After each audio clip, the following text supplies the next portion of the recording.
Okay, hello everyone.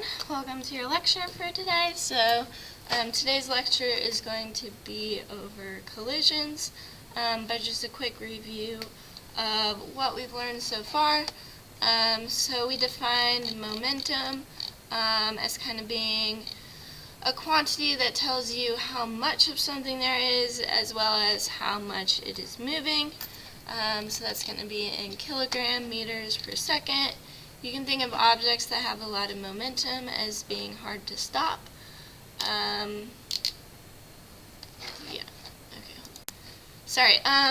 Yes, objects that have a lot of momentum are hard to stop, either because they have a lot of mass or a lot of velocity, but any object that has momentum needs both of those things, mass and velocity.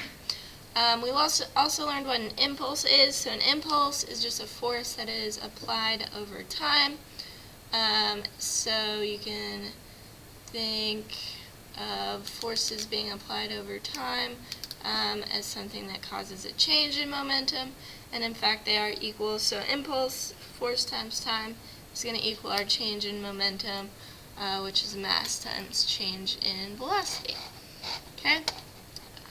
So let me know if any of that is confusing you. I'm going to move on to talk about collisions. So we also learned about two different types of collisions. Elastic being ones that bounce off each other with the same speed that they had before. Inelastic objects are going to stick together and travel with a new speed that is usually less than before. Okay, so we're going to talk about collisions and how they relate to Newton's laws and how we can apply Newton's laws to them. So you guys have a PowerPoint, so you should start at the slide that says Newton's laws and collisions. Okay? So this says that colliding objects experience forces that are equal in magnitude and opposite in direction, according to Newton's third law. Okay, so you can imagine two objects that interact. One applies a force this way, this one applies a force this way. So they apply a force on each other that's going to be equal forces, just in opposite directions. Okay? So that should make sense. That was in our last unit. Okay, so the forces are equal, but the accelerations of the objects are not necessarily equal. So if you had a really big, massive object here, and you had a tiny object here, they're going to hit each other with the same force, but because F equals ma, if we have a really large mass, then its acceleration for this big mass is going to be smaller than this small mass. We would have a large acceleration due to that force. Okay? So those are some of Newton's laws that apply. Okay, so let's see. For example, when a golfer hits a golf ball with a golf club, the club and the ball are going to hit each other with the same force, but the ball will accelerate more because it has less mass. So then another example would be two pool balls. So if you're playing pool, two balls, they're going to have the same mass, right? And let's say you're going to knock one into the other. This one is at rest. And what's going to happen? This one is going to slow down, right, and come to a rest. This one is going to move. Okay, like that. Okay, so we have one moving, knocking into the other one. The first one stops, and then the other one that it just ran into is going to continue. So you can imagine when these two balls hit each other, we're going to have a force on this ball that goes this way and a force on this ball that goes this way. Okay, so because this one has a velocity going to the right, and we have a force going to the left, so we have an acceleration to the left, this one slows down. In this case, we have no velocity, but we add a force going to the right, so it causes an acceleration to the right, and we end up with rightward velocity from 0. Okay, so that's what's happening in a game of pool. If you go to the next slide, it says law of momentum conservation. So this is a kind of a big deal for us that we need to know. So when two objects collide in an isolated system, the total momentum of the two objects before the collision is going to equal the total momentum of the two objects after the collision.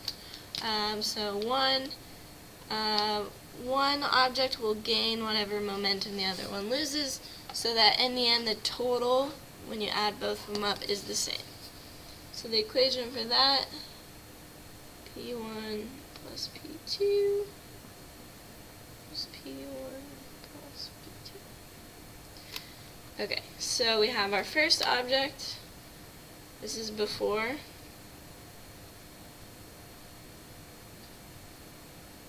This is after. Okay, so before we have one momentum here for our first object, and a second momentum, that's our second object's momentum. Then they're going to collide, and their individual momentums change, but when you add them together, they should equal the same that these two added together. Okay? And remember, momentum is mass times velocity, so this is how you would calculate it.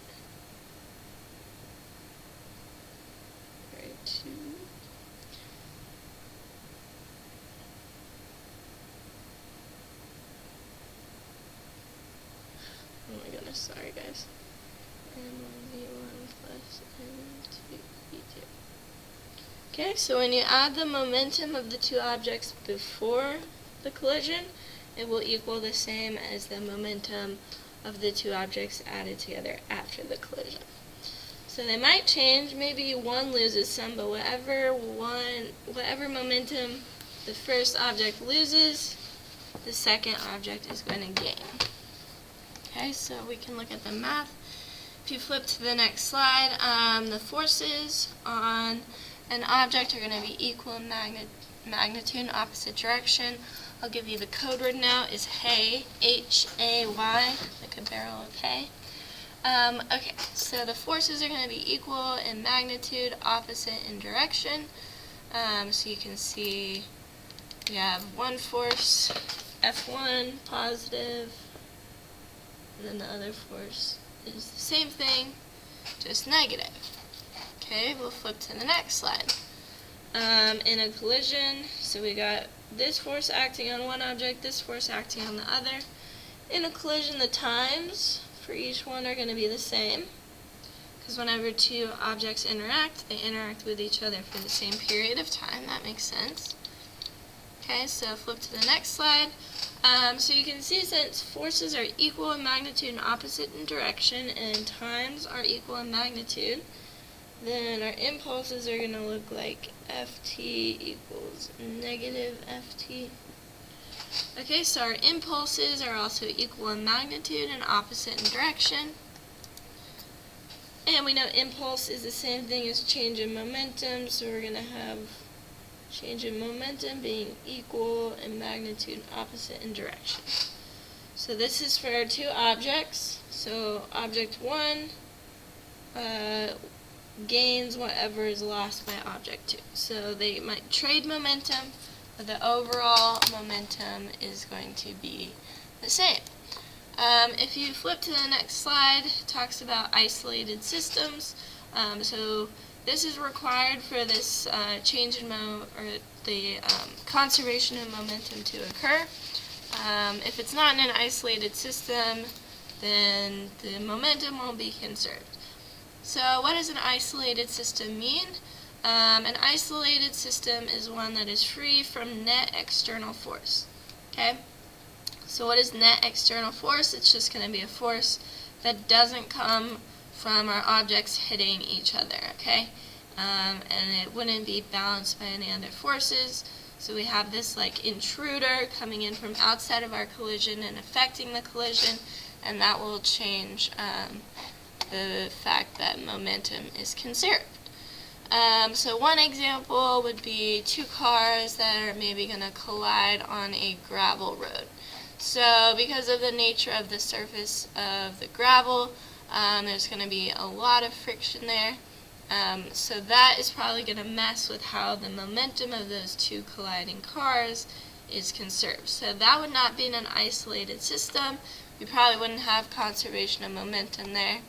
However, two pool balls colliding on a pool table, the friction is going to be very, very minimal, almost negligible. So we could consider that an isolated system for our purposes. Okay, so now I have two practice problems for you. The first one says a 120 kilogram lineman moving west at 2 meters per second tackles an 80 kilogram football fullback moving east at 8 meters per second. After the collision, both players move east at 2 meters per second. Draw a vector diagram in which the before and after collision momenta of each player is represented by a momentum vector. Okay, so we're just going to draw vectors for each of these situations. So let's take the 120 kilogram lineman. Okay, he's moving west. So let's say that's west. Okay, so he's 120 kilograms is his mass, and he's moving at 2 meters per second. So is that 240? Momentum is 240 kilogram meters per second to the west. That's for that first guy. Okay.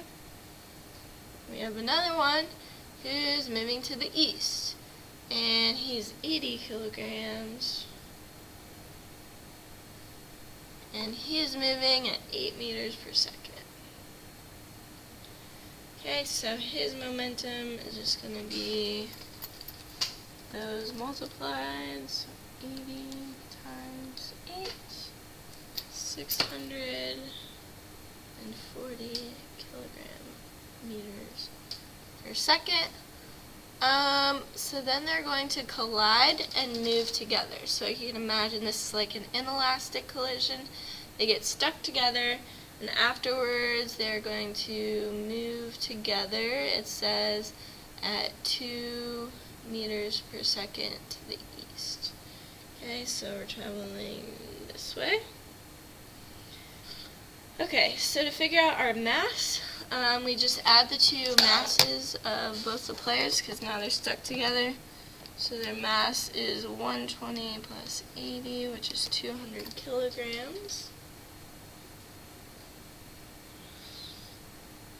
And then their velocity, 2 meters per second, means that their momentum is 400 meters per second, or no, not meters per second, sorry, kilogram meters per second. Okay, so you can see that the momentum is conserved here. So for example, okay, this is before, right, the two objects. We had 640 going one way and 240 going the other way. Since they're in opposite directions, they'll cancel each other out. So before, you had 640 minus 240, since this cancels out, and you're left with 400 kilogram meters per second before for the total momentum. After they come together and collide, their total momentum is still going to be 400 kilometers per second. Okay, so we'll do one more. We have a 15 kilogram medicine ball is thrown at a velocity of 20 kilometers per hour to a 60 kilogram person who's at rest on the ice. The person catches the ball and then slides with the ball. So it's going to be another inelastic collision, right? One thing collides with another, and then they move together. They get stuck together, right?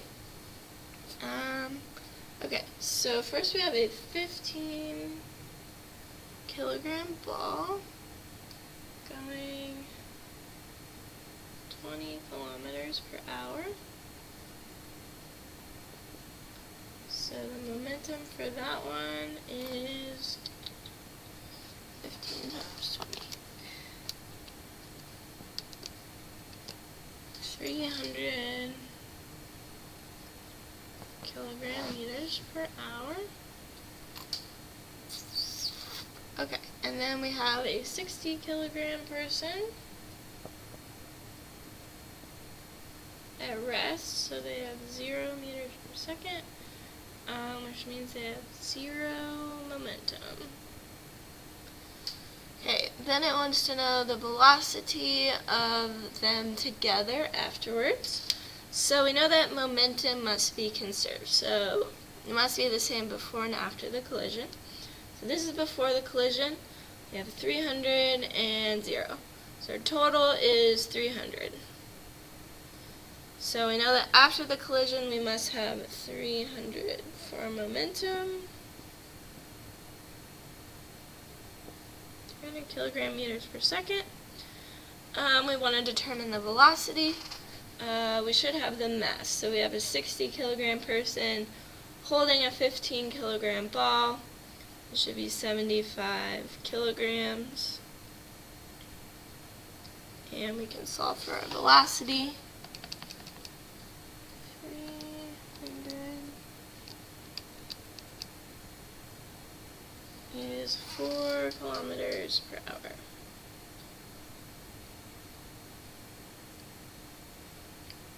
Okay. Alright, so hopefully that makes sense.